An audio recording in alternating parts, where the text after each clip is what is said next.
이 사마리아를 넘어 더 북쪽에 있는 이방 땅에 예수님이 들어가셨습니다. 거기에서 귀신 들린 딸을 가진 가나안 여인을 만나게 됩니다. 그 여인이 예수님을 찾아온 것이죠. 그리고 예수님께 간청을 합니다. 제 딸의 이 흉악한 상태를 풀어주시고 귀신을 물리쳐달라고 요청을 합니다. 그런데 그 요청에 대해서 예수님은 우리가 기대했던 것과 다른 대답을 하십니다. 다른 행동을 하십니다. 23절 말씀을 보면 예수는 한 말씀도 대답하지 아니하시니 제자들이 와서 청하여 말하되 그 여자가 우리 뒤에서 소리를 지르오니 그를 보내소서. 예수님이 그렇게 간청하고 있는 그 여인 앞에 굉장히 냉담한 태도를 보이십니다. 말도 안 섞으시는 거예요. 대답도 안 해주시는 것입니다. 아주 냉정하게 아무 말도 하지 않으시는 이 모습을 우리가 납득하기가 참 어려운 상황이죠. 거기에다가 24절 말씀을 보면 이렇습니다. 예수께서 대답하여 이르시되 나는 이스라엘 집에 잃어버린 양 외에는 다른 데로 보내심을 받지 아니하였노라 하시니. 이제 예수님이 침묵을 깨고 첫 말씀을 하시는데 그 말씀이 뭐냐면 나는 한마디로 말해서 나는 유대인이고 나는 유대인들을 고치는데 관심이 많지 이런 이방 여인에게는 별로 관심이 없다라고 얘기를 하는 것이죠. 아예 너의 이야기를 들어줄 수 없다라고 거절하시는 장면입니다. 그런데 여기서 이야기가 끝이 아닙니다. 25절 말씀을 보면은 여인이 그럼에도 불구하고 이렇게 이야기합니다. 여자가 와서 예수께 절하며 이르되 주여 저를 도우소서. 여인은 변함없이 예수님께 아주 정중하게 전혀 그 예수님의 반응에 대해서 흔들리거나 화내지 않고 오히려 더 예의를 갖춰서 예수님께 간청합니다. 주님, 롤드, 그거는 주인이라는 뜻이에요. 그만큼 인정해드리는 것이죠. 저를 도와주십시오라고 이야기를 합니다. 이 정도면 여인은 아예 자존심을 버린 상태입니다. 아예 자존심을 버린 상태예요. 그랬더니 예수님이 이렇게까지 하는 여인을 보면서 불쌍히 여기거나 아니면 그 여인에게 친절하게 대답해 주시는 것이 아니라 26절 말씀을 보면 이렇게 대답하십니다. 대답하여 이르시되 자녀의 떡을 취하여 개들에게 던짐이 마땅하지 아니하니라. 너무 당황스러운 말입니다. 지금 예수님은 그 여인을 뭐라고 표현하고 있냐면 개라고 표현하고 있습니다. 더 나아가서 예수님은 이 여인이 자존심을 버리고 그렇게 예의 있는 태도를 취하고 있는데 그 여인의 자존심을 어찌 보면 그냥 이 있는 상황 그대로 평가하자면 그 여인의 자존심을 짓밟아 버리고 있는 모습처럼 보입니다. 아주 무례한 모습인 것이죠. 아니 더 넘어서 유대인과 이방인을 사람과 개로 비유하고 계신 것입니다. 이것은 개인의 모독을 넘어서서 민족적인 모욕감을 주고 있는 것이에요. 지금 이방 도시에서 그 말을 하고 있는 겁니다. 그러니까 그곳에 모여있는 이방인들, 그래도 예수님을 따르겠다고 예수님에게 기대하면서 와 있는 모든 사람들에게 표현한 것이 되고 말았던 것이죠. 아주 심각한 말입니다. 첫 번째는 아예 대꾸도 안 해주셨고 무시했고, 두 번째는 나는 유대인들만 위해 왔다라고 말씀하셨고, 세 번째는 너희는 개다라고 얘기를 하신 거예요. 이 여인이야말로 참을 만큼 참았고 견딜 만큼 견뎠습니다. 이제는 예수님 앞에 어떻게 그럴 수 있냐고 표현해도 주변에 있는 사람들마저도 아무도 그것을 잘못했다고 이야기하지 않을 만한 명분이 있는 상황입니다. 그런데 그때 여인이 예수님께 뭐라고 이야기하는가? 27절 말씀을 보면 여자가 이르되 주여 올소이다마는 개들도 제 주인의 상에서 떨어지는 부스러기를 먹나이다 하니.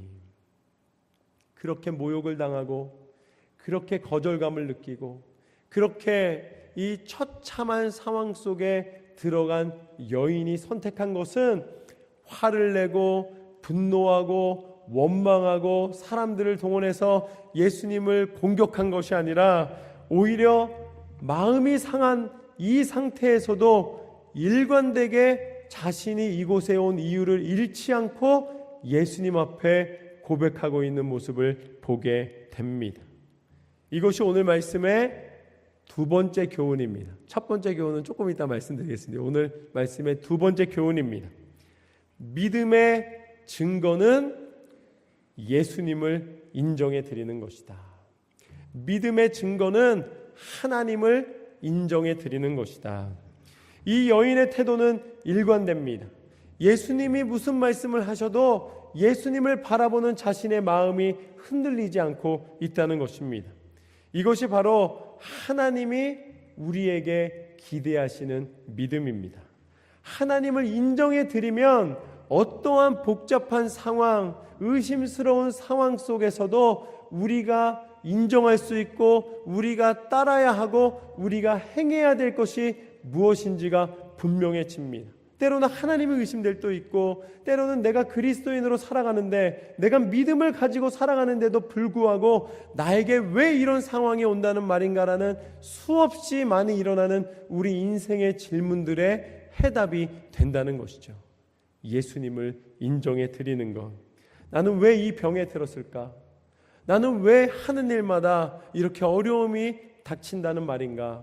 나는 왜 이런 환경 속에서 살아가게 되었다는 것인가? 우리 인생에 가장 가깝게 다가오는 모든 질문들을 하나하나 꼼꼼히 따지기 시작하면은, 계산하기 시작하면은 그것에 대한 해답을 찾기가 너무 어렵습니다. 왜냐하면 상황은 언제나 변하기 때문입니다. 그렇지만 이 여인의 모습을 볼 때 예수님이 하신 반응의 여인이 만약에 계속해서 마음이 움직였다면 아마 이 여인은 금세 포기하고 좌절하고 화를 내고 힘겨운 이 상황 속에 들어갈 수밖에 없었을 것입니다. 그런데 이 여인은 끝까지 예수님 앞에 일관되게 그래도 예수님만이 하실 수 있는 분이라는 것을 인정해 드리고 있는 거예요. 예수님의 거절을 넘어서야 된다는 것을 이 여인은 끊임없이 고백하며 간구하고 있는 것입니다. 예수님밖에 그 일을 하실 분이 없습니다. 예수님 안에 그 일이 있습니다. 예수님이 이 일을 해결해 주실 수 있는 분이라는 가지고 있는 그 믿음을 끝까지 지키고 있는 이 여인의 모습을 보게 됩니다. 예수님뿐이 없다는 것이죠. 이것이 오늘 말씀의 첫 번째 교훈입니다. 믿음은 예수님을 만나는 것이다. 믿음의 시작은 예수님을 만나는 것이다. 그 여인이 예수님께 다가와서 예수님을 만났기 때문에 자신의 믿음을 고백할 수 있었고, 그 어떠한 예수님의 반응에도 흔들리지 않고 예수님, 그럼에도 불구하고 예수님이 해주셔야 됩니다. 예수님 거절하시면 내가 갈 곳이 없습니다. 예수님께서 일을 해주실 것을 나는 믿습니다라는 그 예수님을 인정해드리고 끊임없이 한결같은 태도로 예수님 앞에 나아갔을 때에 어떠한 일이 벌어지는가? 28절 말씀을 보면은 이렇게 나와 있습니다.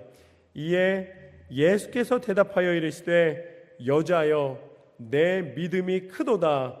내 소원대로 되리라 하시니 그때부터 그의 딸이 나으니라. 할렐루야. 믿음은 무엇인가? 믿음은 상황의 논리가 아니라 믿음은 끊임없이 내 생각과 마음이 하나님 앞에 움직이지 않는 것입니다. 예수님을 바라보고 예수님을 인정해드리는 것을 끊임없이 나아가는 것입니다. 그때 어떠한 일이 벌어지는가? 이것이 오늘 말씀의 세 번째 교훈입니다. 믿음은 하나님께 인정받는 것이다. 믿음은 하나님께 인정받는 것이다. 그 여인이 끊임없이 간구하며 일관된 믿음의 태도를 잃지 않았을 때에 그 예수님께서 그 모습을 보시면서 마침내 여인의 믿음을 인정해 주셨습니다. 너의 믿음이 크도다. 내 소원이 이루어지리라. 그랬더니 어떠한 일이 벌어집니까? 그 시로 그 딸에게 있었던 귀신이 떠나가는 역사가 나타난 줄로 믿습니다. 믿음은 결과가 있습니다. 믿음은 결국은 예수 그리스도께 인정을 받고 예수 그리스도께서 응답하시며 예수 그리스도의 능력을 경험하게 되는 것입니다. 예수님을 바라보고 한결같은 모습으로 나아갔을 때에 결국은 그 여인은 믿음의 결과를 얻을 수가 있었습니다. 결국 믿음은 무엇인가? 사람에게 인정받는 것이 아니라 믿음은 예수님께 인정받는 것입니다. 그 당시에 여인은 사람들에게 인정받을 수 있었어요. 예수의 태도에 대하여서 사람들을 동원할 수 있었습니다. 그렇지만 끝까지 이 여인은 사람들에게 동정을 구하거나 사람들에게 무언가 인정받는 것을 기대하지 않았습니다. 끝까지 예수님만 바라보았습니다. 그때 예수님으로부터 인정을 받고 예수님으로부터 응답을 받았다는 사실을 기억하십시오. 이것이 믿음입니다. 창세기 22장 말씀을 보면은 하나님 앞에 이 아브라함이 이삭을 허락받고 그 이삭을 다시 하나님께서 제단에 바치라는 요청을 받는 장면이 나옵니다. 아브라함이 100세에 이삭을 얻은 것은 기적이었습니다. 그런데 하나님께서 그것을 믿음이라고 말씀하지 않으셨습니다. 그것을 하나님을 경외하는 거라고 이야기하지 않으셨습니다. 하나님께서는 아브라함의 간구를 들어주셨던 것이죠. 그렇지만 하나님께서 아브라함에게 내 자식을, 그 독생자 이삭을 내게 바치라 하였을 때에 아브라함이 그 다음에 고민했다, 갈등했다는 말이 없습니다. 즉시로 준비하기 시작합니다. 그래서 안장에 나무를 지우고 이 아들과 함께 모리아 산을 올라갑니다. 그때 아들이 물어보잖아요. 아버지, 장작도 있고 옮기는 나귀도 있고 제사 드릴 우리도 가고 있는데 재물이 어디 있습니까? 그랬더니 아브라함이 뭐라고 이야기하냐면 재물은 하나님이 예비하셨다. 지금 재물은 바로 그 이삭이었습니다. 자신의 사랑하는 아들이었습니다. 그렇지만 하나님을 신뢰하고 하나님을 인정해 드렸기에 하나님께서 이루실 일을, 분명히 이삭을 주신 하나님이 이삭을 바치라 하시니 이것은 분명히 하나님의 뜻이 있다라는 분명한 믿음이 그 안에 있었던 것이죠. 그래서 마지막에 제단 위에 아들을 놓고 그 칼로 아들을 잡으려 할 때에 하나님이 오히려 다급하시게 아브라함아 아브라함아 부르시며 그 든 손을 막으십니다. 그리고 하나님 뭐라고 말씀하시는가? 내가 내 아들 내 독자라도 내게 아끼지 아니하였으니 내가 이제야 내가 하나님을 경외하는 줄을 알겠노라. 할렐루야. 아브라함이 하나님으로부터 그 믿음을 인정받았을 때에 결국은 믿음의 세대, 하나님의 거룩한 메시아의 이 땅에 오심 그 자체가 아브라함의 자손을 통하여서 하나님께서 신실하게 이루어 주셨다는 것입니다. 아브라함이 믿음의 조상이 된 것은 하나님이 인정해 주셨기 때문입니다. 아브라함이 한결같이 하나님 앞에 나아갔을 때에 그 믿음의 모습을 보시고 하나님이 그것을 허락하여 주셨습니다. 결국 우리가 천국에 간다는 것은 믿음을 인정해 주시는 주관자이신 하나님 앞에 인정을 받을 때에만 가능합니다. 우리가 사람들의 인정을 받아서 리더가 될 수 있습니다. 사람들 안에서 무언가를 열심히 해서 사람들 안에서 이 자리를 인정받을 수가 있습니다. 목사가 될 수도 있고 우리 장로님이 될 수도 있고 권사님이 될 수도 있고 집사님이 될 수도 있고 교회에 나와서 성도라는 칭호를 받을 수가 있습니다. 그런데 그 칭호를 넘어서서 목사냐 아니냐보다 더 중요한 것은 무엇이냐면 과연 하나님이 인정해 주고 계시는가? 나의 믿음이, 나의 신앙이 하나님 앞에 기쁨이 되며 하나님 앞에 인정받을 수 있는 믿음의 모습인가가 중요하다는 것입니다. 결국 하나님이 인정해 주지 않으시는 것은 결국은 공허한 외침이 될 수밖에 없습니다. 아무리 제사장, 오늘 이 말씀에 나와 있는 것처럼 말씀 속에 아무리 제사장 옷을 입고 아무리 대제사장이라고 사람들 앞에 권력과 권위를 갖고 있다 할지라도 그가 하나님 앞에 인정받는 것이 아니라 사람의 그 군중의 힘을 가지기를 원하는 것은 아무런 소용이 없다는 것입니다. 오히려 하나님이 보내신 예수님을 분별치 못하고 예수님을 인정치 못하고 예수님을 오히려 공격하고 예수님 앞에 불신앙의 모습, 오히려 하나님을 떠난 모습을 보일 수밖에 없었던 것을 보게 됩니다. 믿음을 가진다는 것은 우리가 진정한 믿음을 소유할 때 가능합니다. 우리가 하나님의 교회를 온다는 것은 하나님 앞에 믿음으로 하나님의 인정을 받기 위하여 오는 것입니다. 사람에게 인정받기 위하여 오는 것이 아니라는 것이죠. 그래서 우리가 교회를 다닐 때 하나님 보고 믿으라고 이야기하는 이유가 그것입니다. 그때 29절에서 31절까지 말씀을 보면 이렇게 나와 있습니다.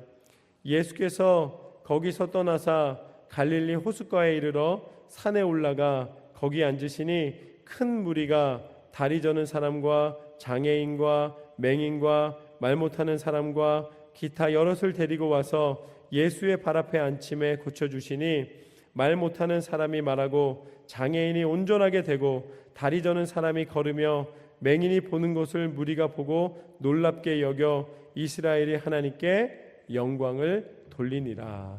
아멘. 우리가 하나님 앞에 믿음으로 나아갈 때에 예수 그리스도는 우리에게 진정한 믿음의 응답이 되시며 믿음의 결과가 되시며 믿음의 승리가 되어 주십니다. 그것을 이루시기 위하여서 예수님께서 이 땅 가운데 오셨고 예수님께서 우리에게 보여주신 것이죠.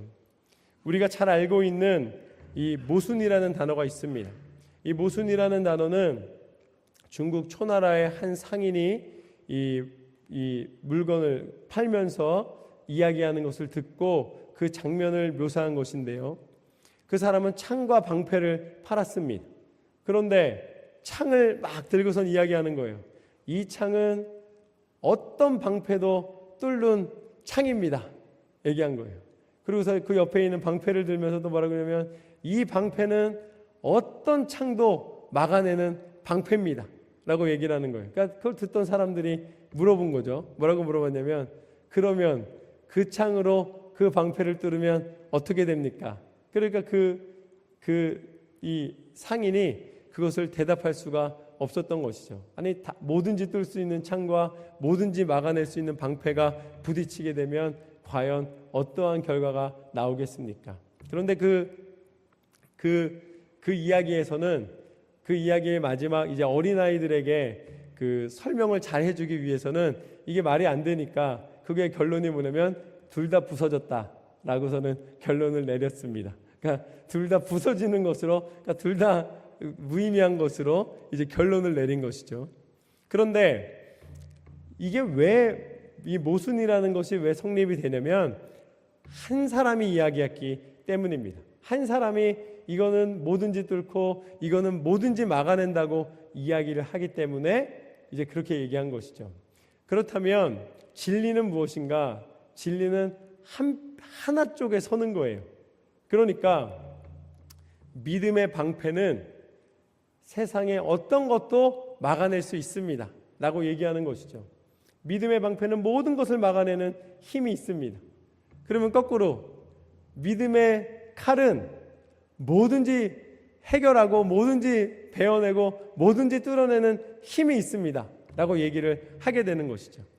그리고 이제 똑같이 물어볼 거예요. 그 목사님 그러면은 믿음이라는 걸 전제로 해서 그 방패와 칼이 부딪히면 어떻게 됩니까? 뭐 그 얘기가 그 얘기 아닙니까? 라고 얘기할 수 있다는 것이죠. 그런데 중요한 거는 믿음의 방패랑 믿음의 칼은 서로 부딪힐 일이 없다는 거예요. 믿음의 칼하고 믿음의 칼이 왜 부딪힙니까? 그런데 더 놀라운 것은 믿음의 칼과 믿음의 방패가 부딪히면 세상은 다 부서진다는 결론을 내리잖아요. 그런데 믿음의 칼과 믿음의 이 방패가 부딪히면 우리가 세상적인 물리적인 상식으로는 뭔가 깨지고 뭔가 뚫리든지 뭐가 부러져야 결론이 나는 것인데 우리는 오히려 그곳에서 미움과 전쟁과 다툼이 사라지고 믿음과 믿음의 만남은 화해와 용서와 사랑과 은혜가 있다는 것입니다. 무슨 말이냐면 나도 믿음의 사람이에요. 교회 안에서 상대방도 믿음의 사람입니다. 근데 어떨 때 싸우잖아요. 그때는 믿음으로 싸우는 게 아닙니다. 믿음이라는 이 껍질만 있을 뿐이지 속으로 들어가면 내 자존심, 내 옳음, 내 의, 내가 가지고 있는 생각과 생각이 부딪힐 때가 많다는 것이죠. 그런데 만약에 내가 믿음이 있다면, 믿음의 사람으로서 만약에 내가 누군가와 다툼이 일어난다면 그 다툼의 목적 자체가 다릅니다. 믿음은 하나님의 은혜를 선포하며, 믿음은 하나님의 사랑을 나타내며, 믿음은 하나님의 은혜와 하나님의 용서와 하나님의 평화와 하나님의 연합과 화해를 만들어냅니다. 그렇기 때문에 믿음의 칼로 전쟁한다는 것은 무엇을 의미하냐면 오히려 그를 용납하고 용서하는 거예요. 그러니까 믿음과 믿음이 부딪히면 어떻게 됩니까? 화를 내고 원수가 되는 게 아니라 믿음과 믿음의 부딪힘은 서로를 용납하고 서로를 불쌍히 여기고 서로를 아껴주는 것으로 도저히 이해할 수 없는 상황으로 바뀌는 거예요. 모순을 세상적인 이해로는 이 논리적 이 부조합이지만, 그렇지만 영적인 눈으로 보았을 때 만약에 그걸 믿음에 적용한다면 우리는 영적인 결과를 이야기하게 됩니다. 믿음의 사람은 서로가 서로를 오히려 용납하고 용서하고 함께하게 되시는 줄로 믿습니다. 그 논리가 우리한테 적용됐기 때문에 우리는 생명을 유지할 수가 있는 것입니다. 영원한 생명을 기대할 수가 있는 거예요. 아담이 죄를 지었을 때 죄가 우리에게 들어왔습니다. 그렇기 때문에 인간은 이 죄로 말미암아 죽음에 이르게 되었고 이것을 해결할 수 있는 방법이 없는 거예요. 죄로 말미암아 죽음이 들어왔습니다. 인간은 모두가 다 죽는 존재가 됐습니다. 인간에게는 소망이 끊어졌습니다. 그 어떤 것도 변명할 수 있는 것이 없는 거예요. 이미 죄의 대가로 죽음에 이르게 된 것은 바꿀 수가 없게 된 것이죠. 그때 오히려 이 죽음에 대하여서 하나님이 해결해 주신 것은 야 없던 걸로 하자, 다 그냥 살자, 이게 아니셨습니다. 오히려 그 죽음에 대하여서 하나님이 해결하시기 위하여 선택하신 것은 또 다른 죽음이었습니다. 그런데 그 죽음은 우리는 제사를 드리며 어린 양을 죽여서 어린 양을 바쳐서 우리의 죄를 속량하기 위하여서 이 제물을 쓰지만 하나님께서는 우리의 죄를 용서해 주시기 위하여서 죽을 수 없는 당신이 이 땅에 오셔서 죽으심으로 말미암아 우리의 죽음을 대신하신 줄로 믿습니다. 이것이 하나님의 영적인 신실하신 논리입니다. 하나님의 영적 논리예요. 그래서 죽으실 수 없는 하나님이 우리를 위하여 십자가 위에서 죽으심으로 말미암아 모든 인류에게 드리워졌던 죽음의 어두움의 그늘을 걷어내셨습니다. 모든 생명을 다시 허락하여 주셨습니다. 이제 제한되었던 생명이 아니라 영원한 생명으로 우리를 바꾸어 주셨습니다. 그분이 바로 예수 그리스도이신 줄로 믿습니다. 이제 우리는 죽음에 이르는 인생이 아니라 예수 그리스도로 말미암아 영원한 생명의 은혜를 입게 되었노라. 육신은 죽는 것이 맞습니다. 그러면 그 죽음을 해결할 수 없다는 것이 문제였어요. 이 땅에 있는 어떤 종교도 죽음에 대하여 설명하는 종교가 없습니다. 설명할 수가 없기 때문이죠. 그러나 그리스도인은 육신이 죽지만 그 육신이 새로운 육신을 입고 다시 살아나게 됩니다. 그것이 하나님의 논리, 부활의 몸을 허락하여 주신 것입니다. 예수님을 믿는다는 것은 예수님과 함께 죽고 예수님과 함께 살아 그 부활의 몸을 힘입고 예수 그리스도께서 허락하여 주신 하나님 나라 백성 되는 천국 백성 되는 은혜를 우리가 허락받은 줄로 믿습니다. 이것이 믿음의 결과이며 믿음의 논리입니다. 오늘 말씀을 통해 하나님께서는 우리를 향한 분명한 믿음의 결과를 예비하셨음을 말씀해 주셨습니다. 이제 우리는 하나님 예수 그리스도를 믿음으로 말미암아 그 믿음의 결과로 말미암아 천국 백성 되는 은혜를 누리게 되었습니다. 이것을 감사함으로 날마다 승리하는 저와 여러분의 삶이 되시기를 주님의 이름으로 축원합니다. 오늘 말씀을 통해 우리는 세 가지의 은혜를 나누었습니다.